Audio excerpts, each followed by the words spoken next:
Inkonzo yesikhumbuzo yomntwana Wakwaphindangene ebibanjelwe oLundi enkundleni Prince Mangosuthu. Ibihanjelwa abaholi abavela emikhakheni ehlukene, abezenkolo nabezombusazwe, abezemfundo, kanjalo namabutho esizwe sakwaZulu. Nokuyisizwe abekade uNdunankulu waso. Abezenkolo bamchaze njengomuntu abemazisa kakhulu umvelinqangi. Wayezathi naye ngiyamangala umusa kaNkulunkulu nokuthi isoni esifana nami uNkulunkulu angigcine kuze kube manje. Abavele emaqenjini ezombusazwe bathusa amagalelo kaShenge.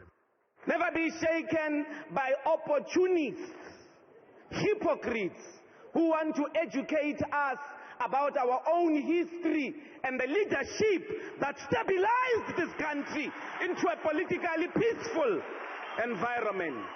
Sikhuluma ngomholi oqotho ngoba sikhuluma ngomholi obeyingxenye yokwakha uZulu ngaphandle kukaShenge uZulu ngawukho.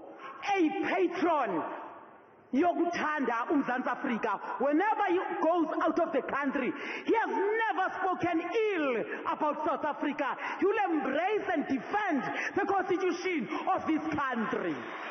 Abesikhungo semfundo ephakeme iMangosuthu University of Technology baqhakambise ukuzishaya isifuba ngegalelo lakhe ekusungulweni kwale nyuvesi esithuthukise izimpilo zabantu. Umntwana's inspired idea that led to the establishment of our institution has brought positive changes in the lives of countless individuals. Izinhlaka zeqembu okuwuphiko lwentsha nalwabesifazane babonge iqhaza likaMntwana.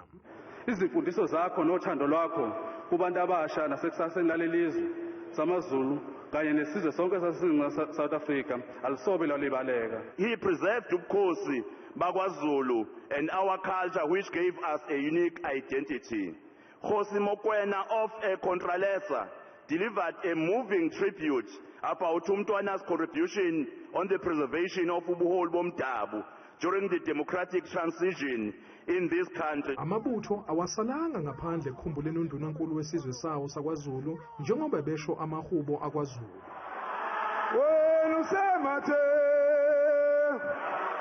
sebethu awuzwanga nga Kristo yaphuma nyamana abazala mthunguzeli abamathanga WPasa ubaqo phanje kantombi. Indlu yamakhosi esifundazweni ibonge iqhaza ekubumbeni ubuholi bomdabu. Ngiyafisa umhlaba wonke wazi futhi uqonde ukuthi umntwana Wakwaphindangene ngaleko kuba umongameli wokuhlonishwa weIFP kodwa ube yiglue ikakhulu esakhiweni sobukhosi. Nakuba siyakhuluma namhlanje emva kwale democracy kwaba ukusacrifice kwakhe esacrifice ngempilo esacrifice ngisho ngeqembu uqobo lwalo. Umntwana uThulani Zulu osebenze kakhulu nesilwe sakhothama uthi isizwe sakwaZulu sinomhlaba waso nje kungenxa kaMntwana.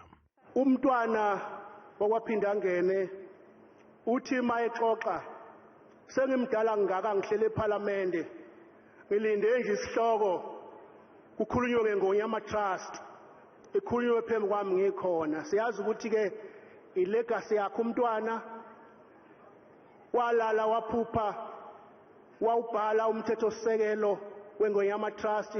Ngakho isizwe sabaZulu sihlukile sodwa eSouth Africa sinomhlaba ngenxa yomntwana. uNdunankulu wesizwe sakwaZulu nobe ngumsunguli weqembu Inkatha Freedom Party.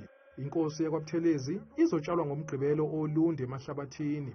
Kanti uShenge ukhunjulwe ngezingoma ezaqoshwa zaphinde zaculwa unina uMntwana uMagogo nowayaziwa ngomculo. Umntwana omuntu umhluzi wempisi. Umntwana omuntu usinga lwemamba. Umntwana omuntu umhluzi wengodula. Umhlehe